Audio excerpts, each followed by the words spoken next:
नमस्कार दोस्तों, हर हर महादेव, ओम नमः शिवाय। नमस्ते दोस्तों, अगर आप हमारे चैनल पर नए हैं तो हमारे चैनल को सब्सक्राइब जरूर कर ले ताकि आने वाली वीडियो आपको जल्दी से मिल सके। दोस्तों, जैसा कि 31 अगस्त को सावन का माह खत्म हो चुका है, भाद्रपद शुरू हो चुका है। आज है भाद्रपद की पंचमी तिथि। इस दिन हम कोई भी उपाय करते हैं, इसका करोड़ों गुना मिलता है। दोस्तों, पंचमी के दिन हमें ये उपाय अवश्य करने चाहिए। दोस्तों, हमने इस वीडियो में बताया है भाद्रपद पंचमी के दिन घर में यहाँ पर जला दें, एक दीपक हो जाएगी सभी मनोकामना पूरी। ध्यान से सुने, पूरा सुने, आधा अधूरा सुनने से कोई लाभ नहीं होगा। चलो चलते हैं, सुनते हैं। किसी जगह पर चुपचाप एक दीपक जलाकर छोड़ दें, इससे मृत्युदंड, पितृदोष, महाकाल सर्प दोष, नजर दोष, शनि दोष, राहु दोष सब कुछ होगा खत्म। किस्मत पर लग जाएंगे चार चांद, माता लक्ष्मी दौड़ी दौड़ी चली आएंगी, कंगाल भी होंगे धनवान। दोस्तों, आज हम आपको बताएंगे दीपक जलाने के कितने ज्यादा फायदे आपको अपने जीवन में मिलते हैं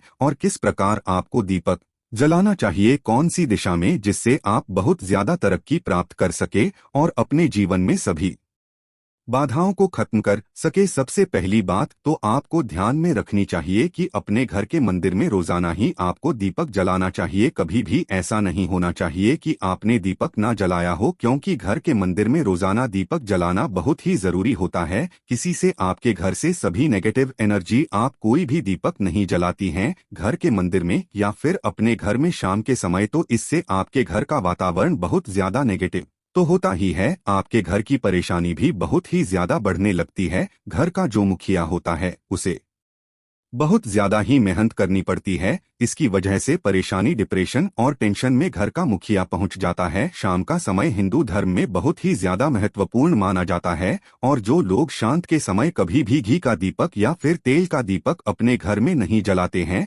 तो उनके घर में हमेशा ही मुसीबत बनी रहती है। यानी कि एक मुसीबत से निकलते हैं तो दूसरी मुसीबत में उससे पहले ही फंस जाती है और हमेशा ही धन की समस्याएं, परेशानियां बढ़ती रहती है। उनके जो बच्चे होते हैं वो भी उनके खिलाफ होने लगते हैं, उनका कहना बिल्कुल भी नहीं मानते हैं। इसी तरह से घर का पूरा माहौल ही दुखपूर्ण होने लगता है। काफी लोग इन चीजों को मानते भी हैं लेकिन जानते हुए भी उपाय नहीं कर पाते हैं और भूल जाते हैं। उन्हें इन चीजों से होने वाले नुकसान के बारे में पता नहीं होता है। इसीलिए रोजाना आपको एक घी का दीपक या फिर तेल का दीपक जलाना बहुत ही जरूरी होता है। अगर आप नहीं जला सकते हैं तो कोई और व्यक्ति भी आपके घर में दीपक जला सकता है, लेकिन रोजाना दीपक जलाना बहुत ही जरूरी होता है। इसी से आपकी सभी नेगेटिव एनर्जी बाहर रहती है। दोस्तों, शाम का समय ऐसा होता है जिससे समय नकारात्मक ऊर्जा ये बहुत ही ज्यादा प्रबल होती है और आपके घर में प्रवेश कर जाती है। ऐसे में अगर आप घर में या घर के मंदिर में दीपक नहीं जलाते हैं तो नेगेटिव एनर्जी ही ज्यादा परेशान करती है, आपके सभी काम बिगाड़ने लगती है। जिससे समय सूरज डूब जाता है उसी समय ये नेगेटिव एनर्जी है, उसी समय आपको मुंह हाथ पैर धोकर दीपक जलाना चाहिए। अगर आप खुद नहीं कर सकते हैं तो कोई और व्यक्ति भी आपके लिए ऐसा कर सकता है। दोस्तों, अब जिस घर में बहुत सारे लोग बीमार रहते हैं या फिर बीमारी कभी भी ठीक नहीं होती है तो ये भी एक संकेत होता है कि आपके घर में बहुत ही ज्यादा नकारात्मक ऊर्जा आए हैं जो परेशानियों को, बीमारियों को, मुसीबतों को बहुत ही ज्यादा बढ़ा रही हैं। इन सभी चीजों को खत्म करने के लिए आपको अपने घर में जब सूरज ढल जाता है तो उस समय घी का दीपक या फिर सरसों के तेल का या फिर तिल के तेल का दीपक भी पूर्व दिशा में आप जला सकते हैं। लेकिन रोजाना इन चीजों को करना बहुत ही जरूरी है, तभी आपको इसके लाभ मिल पाती है। अगर आपके घर में धन से जुड़ी समस्याएं, नौकरी, बेबस आय से जुड़ी हुई कोई भी समस्याएं हैं, अगर ऐसी समस्याएं बहुत ही ज्यादा होती है तो आपको अपने घर के उत्तर दिशा में रोजाना ही घी का दीपक जलाना चाहिए। इससे एक भी दिन आप मिस ना करें। अगर आप रोजाना उत्तर दिशा में घी का दीपक जलाते हैं तो इससे आपकी धन से जुड़ी हुई समस्याएं खत्म हो जाती है। जिन लोगों को नौकरी नहीं मिलती है तो उनको भी नौकरी मिलने लग जाती है। और अगर वही व्यक्ति जिसको परेशानी है और वहीं अगर रोज दीपक जलाता है तो इससे मिलने वाले फायदे और भी ज्यादा हो जाती है। शाम के समय घी का दीपक या फिर तेल का दीपक जलाना बहुत ही जरूरी होता है। आप कभी भी इन चीजों को नजरअंदाज ना किया करें, क्योंकि इन्हीं से आपके जीवन में परेशानियां बढ़ जाती है और आपको मुसीबतों का सामना करना पड़ सकता है। आपको यह जानकर हैरानी होगी कि जो भी घी का दीपक आप जलाते हैं उससे जो निकलने वाली ऊर्जा ये होती है वो आपके घर में जब फैलती हैं तो इससे घर का माहौल एकदम से सुख में बनने लगता है, यानी कि पॉजिटिव होने लगता है। घर के सभी लोग शांति से रहने लगते हैं। इसी प्रकार से जो तेल का दीपक होता है ये भी जब जलता है तो इससे आपके आसपास जितनी भी नकारात्मक ऊर्जा ये है वो खत्म हो जाती है, क्योंकि इन दीपकों से निकलने वाली जो ऊर्जा ये होती है, धुआं होता है, वो नेगेटिव एनर्जी है और आपके आसपास की एनर्जी को पॉजिटिव बनाता है। तो ये बहुत ही जरूरी चीजें हैं। शाम के समय कभी भी आप इन चीजों को कभी मिस ना किया करें, तभी आप अपने जीवन में सफलता पा सकते हैं और आपकी जितनी भी मनोकामनाएं हैं वो भी पूरी होती है। दोस्तों, हम अपने घर के पूजा घर में पूजा पाठ करते हैं और मूर्ति आदि रखते हैं। दोस्त, मूर्ति का क्या महत्व होता है आज हम आपको इस वीडियो के माध्यम से बताने वाले हैं, जिससे घर के पूजा घर में एक साथ ये दो मूर्ति होती है, वहां पर बनता है राजयोग और दुनिया आपके कदमों में आ जाती है। कहने का तात्पर्य है कि आपको सर्व सुख प्राप्त हो जाता है, जिसकी आपने कल्पना की है, जिसकी आपने मनोकामना मांगी। मैं दोस्तों, घर के पूजा घर में हम पूजा करते हैं, पूजा पाठ करते हैं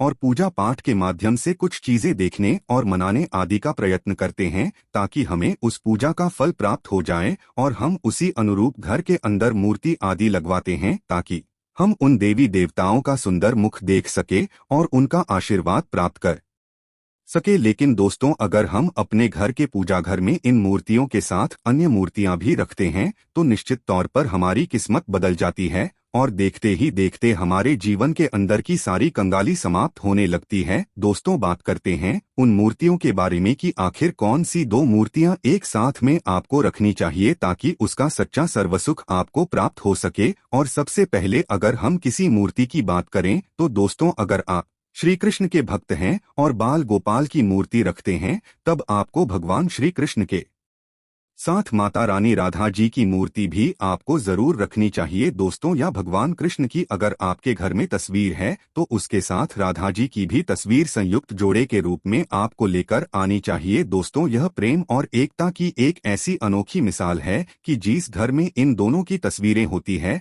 तो समझ लीजिए उस घर के अंदर किसी भी प्रकार का गृह क्लेश नहीं होता है। दोस्तों, पति पत्नी और परिवारजनों के बीच परस्पर प्रेम रहता है और घर में धन धान्य में अपने आप ही वृद्धि होती है। इसीलिए ये जरूरी माना गया है, अगर आप भी इन मूर्तियों को रखते हैं तो निश्चित तौर पर आपके जीवन में अपने आप ही फायदा प्राप्त हो जाएगा। दोस्तों, कई लोग अपने घर में माता लक्ष्मी की पूजा करते हैं तो सोचते हैं कि भगवान विष्णु की भी पूजा करें या ना करें, या फिर उनकी मूर्ति साथ में रखें या ना रखें। दोस्तों, हमेशा भगवान श्री विष्णु जी और माता लक्ष्मी की पूजा आपको एक साथ करनी चाहिए। दोस्तों, देवाधिदेव महादेव भगवान विष्णु और भगवान ब्रह्मा जी तीनों ही देवताओं को सर्वशक्तिमान देवता माना गया है और 13 देवों में भगवान विष्णु जी को पूजा जाता है। तो अगर आप अपने घर के पूजा घर में लक्ष्मी नारायण जी की संयुक्त रूप में पूजा करते हैं तो निश्चित तौर पर आपके घर में दिन दोगुनी रात चौगुनी वृद्धि देखने को मिलती है। दोस्तों, इसीलिए आप भगवान विष्णु जी के साथ माता लक्ष्मी जी की पूजा करें। अगर माता लक्ष्मी की अकेली तस्वीर है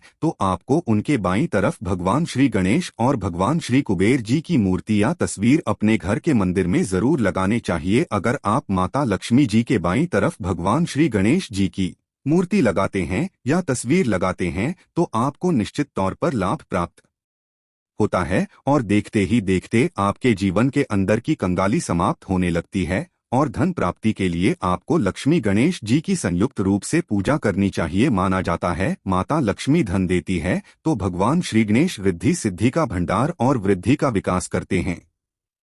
इसी वजह से इनकी पूजा बहुत जरूरी मानी गई है। दोस्तों, कई लोग पूछते हैं कि अपने घर में हनुमान जी की तस्वीर या मूर्ति रखें या ना रखें, या उनकी पूजा करें या ना करें। दोस्त, तो आपको निश्चित तौर पर हनुमान जी के अन्य देवी देवताओं के साथ में भी आप मूर्ति या तस्वीर रख सकते हैं। किसी प्रकार की कोई दो राय नहीं है कि आपके ऊपर हनुमान जी क्रोधित होंगे या नहीं होंगे। दोस्तों, इसके अलावा आप प्रभु श्री राम की तस्वीर भी अपने घर के पूजा घर में रखते हैं तो आप हनुमान जी की तस्वीर रखें या ना रखें, हनुमान जी महाराज के निमित्त किसी भी प्रकार की पूजा या पाठ करना हो तो आप प्रभु श्री राम से कहे। दोस्तों, भगवान श्री राम के प्रिय भक्त हनुमान जी महाराज है और निश्चित तौर पर आपको उतना ही आशीर्वाद प्राप्त होता है जितना कि आपको हनुमान जी की मूर्ति या तस्वीर का पूजन करने से होता है। या फिर आप क्या करें, श्री राम दरबार की तस्वीर अपने घर में लेकर आए और श्री राम दरबार की तस्वीर का पूजन करें। यहाँ उनकी मूर्ति या उनके किसी प्रकार की कोई चीज आपके पास है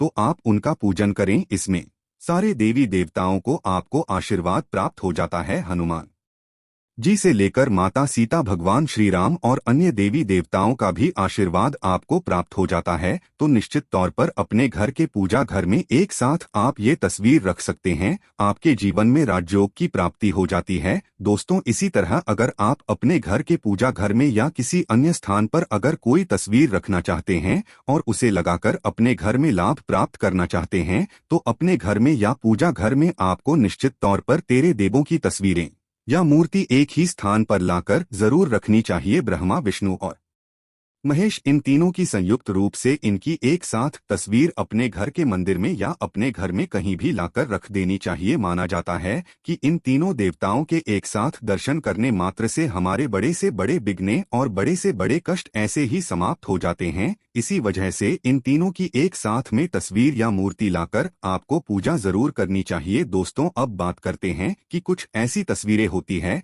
या ऐसी मूर्तियां होती हैं जिनको आपको अपने घर के पूजा घर में स्थान ही नहीं देना चाहिए। अगर आपने इन तस्वीर या मूर्ति को अपने घर के पूजा घर में स्थान दिया है तो समझ लीजिए कि आपको कंगाली का सामना करना पड़ेगा या फिर देवी देवताओं के क्रोध का सामना करना पड़ेगा। दोस्त, और एक बात बता दें कि मंदिर में कभी भी विषम संख्या में गणेश जी की मूर्तियां ना रखें, जैसे कि 1, 3 या 5 ऐसे रखना अशुभ माना जाता है। 2 मूर्तियों को एक साथ रखना शुभ माना गया है। अगर आप सिर्फ गणेश जी की मूर्ति रखते हैं तो इसके अलावा किसी भी प्रकार की मूल की आपको नहीं रखनी चाहिए। दोस्तों, इन्हें स्थापित करते वक्त ध्यान दें कि गणेश जी का चेहरा हमेशा घर के मुख्य दरवाजे की तरफ होना चाहिए ताकि आपको अच्छे और सच्चे धन लाभ की प्राप्ति हो। और इस बात का ध्यान रखें कि घर में अंगूठे से बड़े आकार का शिवलिंग आपको भूलकर भी नहीं रखना चाहिए। हमेशा एक छोटा सा शिवलिंग रखें और इससे ज्यादा शिवलिंग आपको नहीं रखना चाहिए। दोस्तों, वैसे तो आपको अपने घर में शिवलिंग रखना ही नहीं चाहिए, उसके बाद भी अगर आप रखते हैं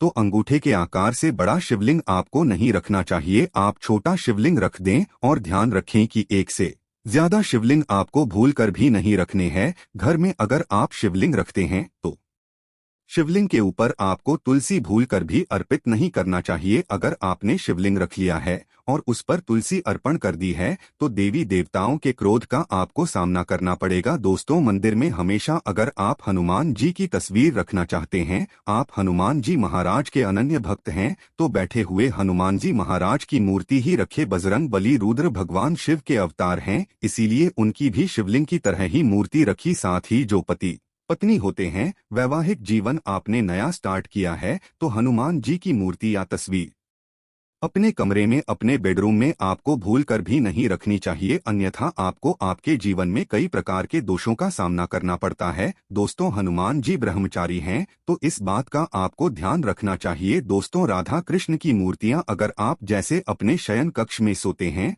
और वो आपके बैठ के सामने की तरफ रखी है कि जैसे कि आप सुबह उठें और आपको उठते ही पहले उनके दर्शन हो जाए, तो समझ लीजिए कि आपका जीवन मालामाल होने वाला है। किसी भी प्रकार का कोई दुख धन की चिंता आपके जीवन में नहीं रहेंगी। दोस्तों, इसी तरह अगर माता दुर्गा की तस्वीर आप अपने घर में लेकर आना चाहते हैं और चाहते हैं कि माता दुर्गा की तस्वीर के माध्यम से आप अपने जीवन में समृद्धि देखें, तो दोस्तों भूलकर भी आपको माता दुर्गा की क्रोधित अवस्था की तस्वीर जैसे कि महाकाली की तस्वीर या फिर महिषासुर का वध करते हुए या क्रोधित अवस्था में मां लक्ष्मी की, माता दुर्गा की तस्वीर लाकर आपको उनकी पूजा नहीं करनी चाहिए। दोस्त, तो हमेशा शांत और सुंदर मुख वाली तस्वीर ही अपने घर के अंदर लाकर पूजा करनी चाहिए। बहुत ही शुभ और मंगलकारी माना जाता है। दोस्तों, इस बात का ध्यान रखें कि अगर आप अपने घर में मूर्तियां रखते हैं तो आपको इनको भूलकर भी टूटे हुए चावल नहीं चढ़ाने चाहिए। बेहतर होगा कि आप हल्दी में चावल को पीला करके ही वो चावल चढ़ाएं, लेकिन टूटे हुए चावल आपको भूलकर भी माता लक्ष्मी को या अपने घर में देवी देवता को नहीं चढ़ाने चाहिए। दोस्तों, इसी तरह इस बात का भी ध्यान रखें कि अपने घर के मृत परिजनों या पूर्वजों को मंदिर में स्थापित न करें। ऐसा करना अशुभ माना जाता है,